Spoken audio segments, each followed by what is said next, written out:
A finales del siglo XIX y principios del siglo XX, la Amazonía andina, específicamente la región del Putumayo, se consolidó como una zona de frontera en disputa entre Colombia y Perú. Esta indefinición territorial y la fiebre por el oro elástico crearon una vorágine de las caucherías, un espacio de excepción donde la violencia se convirtió en la norma operativa de la Peruvian Amazon Company, universalmente conocida como la Casa Arana. La historia de esta explotación salvaje, un verdadero etnocidio cauchero, se hizo visible en el teatro global gracias a un personaje, el cónsul irlandés Roger Casement. Casement, quien ya había preparado con inusitada valentía el informe sobre el Congo, arribó al Putumayo en septiembre de 1910, comisionado por la Cancillería británica para investigar los atropellos cometidos por la compañía desde la década de 1890. El resultado de su trabajo fue el desolador documento conocido como Putumayo Blue Book o el Libro Azul del Putumayo. Con base en este contexto, el siguiente video pretende responder la siguiente pregunta: ¿cómo se utilizó y se manipuló la evidencia primaria, los testimonios, las cuentas corporativas y las imágenes para legitimar un sistema basado en la esclavitud y el terror? ¿Y cómo la memoria indígena ha persistido, a pesar del silencio y la arraigada desatención, en la conciencia histórica nacional durante el periodo de la explotación cauchera? El informe Casement, al ser publicado en julio de 1912, no solo impactó de manera crucial la historia del Amazonas y de sus habitantes, sino que se constituyó en una importante línea divisoria en la historia amazónica y en la historia mundial de los derechos humanos. Este documento, que es una crónica de una publicación anunciada, se insertó por fuerza mayor en la ideografía y la arquetipia de la barbarie, la selva y lo salvaje. Su viaje evoca el descenso a los infiernos, órfico o cristiano, vinculado narrativamente con el corazón de las tinieblas de Joseph Conrad. Contexto político y económico. La Casa Arana no era solo una empresa extractiva, era un poderoso elemento que se había hecho indispensable para cualquier organización militar peruana en la defensa de la soberanía territorial. Rodeada de una aureola simpática, esta función política le otorgaba una voluntad omnímoda en la región, permitiendo que la ambición desmedida desencadenara todos los males. Descomposición de la evidencia. Sección A. El libro azul y el entramado esclavista, de la coacción barbadense a la descripción del sistema. El trabajo de Casement se basó en la recolección de pruebas de la verdad de esas declaraciones probada por los cuerpos heridos de los indígenas. La columna vertebral del libro azul reside en el anexo número 1 de la carta número 10, que es el documento más extenso de toda la serie, conteniendo las notas y transcripciones de las declaraciones de los 30 barbadenses interrogados por Casement. La dificultad en la lectura de este anexo, como señala la traductora Luisa Elvira Belaunde, radica en su naturaleza de notas no editadas de manera homogénea. Casement pasa de la tercera persona a la primera, transcribiendo literalmente las palabras de los testigos y también las preguntas que les fueron hechas. A pesar de esta conjunción de los sujetos de la enunciación, la impresión de consistencia es fuerte. Desde el primer interrogatorio, la naturaleza del trabajo indígena queda expuesta sin rodeos por Frederick Bishop. Estos indios no eran trabajadores manuales de la estación ni empleados de la compañía, eran indios de la selva, miembros de varias tribus que habitan la zona. No se les pregunta si quieren trabajar caucho, son forzados a hacerlo como esclavos. Si no traen caucho, son flagelados o encadenados o puestos en el cepo. Casement subraya que la noción de esclavitud se opone radicalmente a la idea de comercio, y que la esclavitud, en cambio, es todo lo opuesto al comercio y a la civilización. El sistema de la Casa Arana no era solo recolección de caucho, era un aparato de implacable opresión, basado en la tributación de alimentos y bienes comerciales, la provisión forzada de mano de obra y, crucialmente, la provisión de fuerzas para el ejército local, la force publique. En su informe, Casement utiliza la repetición de citas para generar un efecto de eco y espejos cóncavos. Un ejemplo notable es la cita atribuida al empleado peruano Fermín, o Filomeno, situado a su vez por el barbadense Alan Davis. Casement retoma esta cita en 6 oportunidades. Escuché a Fermín Vázquez, o Filomeno, decir cuando regresó: deje lindo el camino. Quería decir que lo dejo lindo con cadáveres. Y eso le escuché decir. Casement era consciente de que la cita de las palabras de Vázquez es particularmente poderosa, y la utiliza para conmover al lector de sus informes, demostrando que la crueldad era un fin en sí mismo, más allá de la racionalidad económica.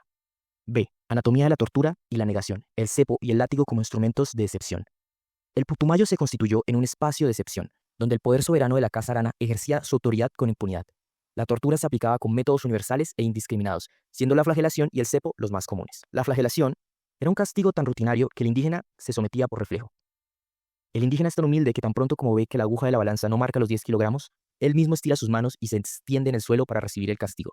Entonces, el jefe o un subordinado avanza, se inclina, coge al indígena por su cabello y lo golpea, levanta su cabeza, la tira contra el suelo y luego de que su cara ha sido golpeada, pateada y cubierta de sangre, lo azota. Las flagelaciones eran totalmente ilegales y se aplicaban como instrumento de tortura y de terror, no para corregir o castigar ningún error, sino para hacer que el indígena llevara más caucho. Un residente con 6 años en la región confesó a Casement que el 90% de la población tenía las marcas de esos latigazos. Casement, en una reunión fortuita con 15 personas, descubrió que todos, menos uno, llevaban en sus cuerpos la prueba de los cargos. El cepo y el infierno bajo la casa. El cepo no era una picota para el escarnio, sino un instrumento de tortura prolongada e ilegal en el Putumayo. A hombres, mujeres y niños se les confinaban estos cepos durante días, semanas y frecuentemente durante meses. dejándolos salir solamente con un guardia y para satisfacer sus necesidades biológicas. Casement describe cepos con 21 huecos para las piernas, o con un gran hueco en el centro para el cuello. El de último retiro era particularmente terrible, ya que los orificios de 2 1/4 a 2 1/2 pulgadas de diámetro obligaban a que las vigas fueran forzadas dentro de la piel. Se relató que familias enteras eran encarceladas y que los padres morían ya fuera por inanición o por la flagelación mientras sus hijos, amarrados junto a ellos, miraban con desesperación la agonía de sus padres moribundos. Los cepos estaban frecuentemente situados cerca del sótano o hueco negro mencionado en el testimonio de los hombres de Barbados. La respuesta del monstruo. En la estación de Matanzas, el juez Paredes confirmó la brutalidad, señalando que era una sección completamente aniquilada y casi extinguida. Allí Casement confrontó al capataz Armando Norman, a quien el cónsul no dudó en calificar de monstruo absoluto. Casement vio en Norman un reflejo literario, el Kurz de Conrad. Cuando Casement visitó Matanzas, los cepos fueron escondidos, rápidamente retirados y escondidos debajo de un matorral. Casement narra el cinismo de Norman. Escuché al señor Norman en el cuarto contiguo asegurar a los comisionados que ningún indígena había sido azotado en un lapso de 2 años y que solo se permitía el uso de un implemento llamado palmatory. Este comportamiento que combina la negación con la autoabsorción en la violencia era posible porque los empleados se sentían seguros en la completa impunidad debido a la lejanía y a la falta de ley. C. La guerra semántica y la impunidad de Arana. Análisis de la declaración ante el Comité Selecto. El proceso judicial en Londres ante el Comité Selecto de Parlamento en 1913 se convirtió en un laberinto semántico. Julio César Arana, quien asistió con el expreso propósito de enfrentar los cargos y refutar su conocimiento o convivencia, utilizó la estrategia de descalificar a los testigos y reinterpretar los términos financieros clave. La estrategia de la Torre de Babel. Fragmento de la audiencia. El comité selecto, en su interrogatorio, se enfocó en rubros fiscales como conquista, gastos de conquistación o correrías de indios. Arana, asistido por su cuñado Sumaeta como intérprete, se defendió alegando una mala interpretación semántica. Arana decía lo siguiente: me voy a permitir hacer una explicación sobre eso, porque esa palabra conquistar, que según me han dicho en inglés suena muy fuerte, nosotros lo usamos en español para atraer a una persona, conquistar sus simpatías. Esta defensa transformaba la violencia y el sometimiento en una acción benevolente. Arana insistió en que conquistar no significaba subyugar por la fuerza a los indios, sino gastar el capital, distribuyendo bienes y equipando expediciones con el fin de convertir a los indios al sistema de trueque. Respecto a las correrías, que el comité interpretaba como hunt, caza, Arana negó esta excepción. Arana decía lo siguiente: todas esas expediciones llevaban abundantes mercaderías, herramientas, víveres para dar a los indios, y más tarde repitió: yo no estoy de acuerdo con aquello de cazar indios.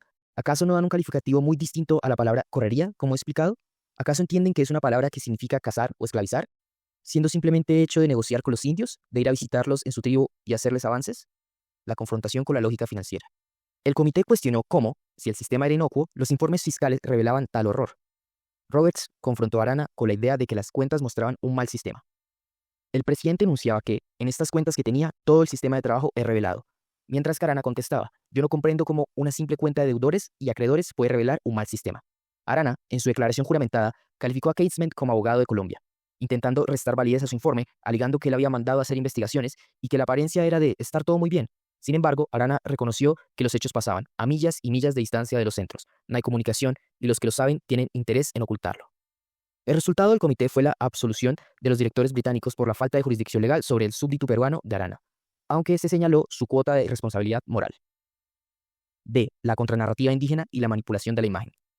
La visión predominante del Putumayo en los informes oficiales, incluso los de Casement, se centró en la descripción de sus cuerpos explotados, torturados, hambrientos y maltratados aún después de la muerte, sin lograr acceder a la subjetividad indígena, más allá de la aproximación al cuerpo maltratado como el mayor y casi el único canal de información y expresión.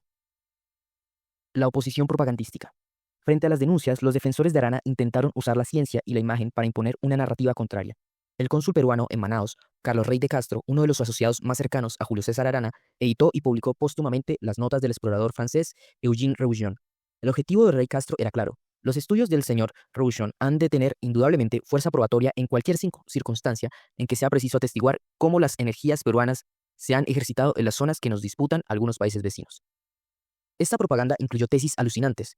El autor desarrolla su alucinante tesis sobre el origen incaico de los Huitoto, que son vistos como los descendientes directos de los orejones del Cusco.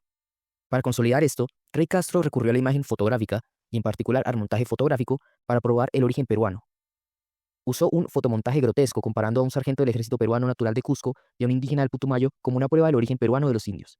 El juez Paredes, al contrario, señaló que la obra de Rougon merecía figurar en una novela espeluznante y que contenía asaltantes inexactitudes. La memoria indígena. Las comunidades como los Huitoto optaron por olvidar recordando, consignando la evocación del resquemor en el canasto de la historia, cuya apertura era acicate para la enfermedad y la brujería. La sabiduría indígena les decía, olvidar para volver a ser.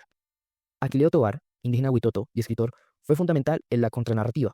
Tovar, que aprendió a leer a los 22 abriles, criticó las narrativas externas como la vorágine, señalando que la novela titulada hace una somera indicación de los hechos, pero sin principio ni fin de las cosas.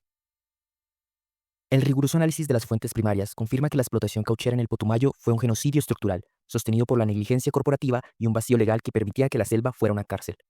La Casa Arana, con su voluntad omnímoda, pudo operar en este estado de excepción, porque la ley era distante, y la máxima implícita era que el indio no tenía derechos. La costumbre sancionada por las largas tradiciones y un uso maligno cuya máxima es que el indio no tiene derechos es mucho más fuerte que la distante ley, que rara vez es puesta en práctica. El trabajo de Casement, a pesar de sus propios paradigmas y prejuicios de su época, proporcionó la evidencia ineludible. Aunque Julio César Arana fue absuelto de procesos legales en Gran Bretaña, el escándalo desató la liquidación de la Peruvian Amazon Company. El juez Paredes, al final de su difícil misión, concluyó que la impunidad se debía a un convenio tácito en negar los hechos y a la opulencia de la Casa Arana. La historia del Putumayo se mantiene, como lo expresó Casement, como una forma compleja de épica trágica.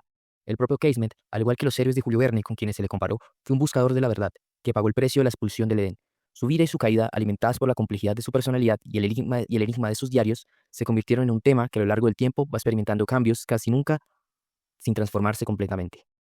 Hoy, la memoria dolorosa, luctuosa, de la cauchería se resguarda de las comunidades indígenas que a través de su arte y su canasto de la historia mantienen viva la verdad. La persistencia de la memoria indígena es un llamado a no dejar que la historia se hunda en el olvido y a reconocer que, a pesar de la distancia temporal, la impunidad del pasado sigue afectando la realidad de las zonas de frontera.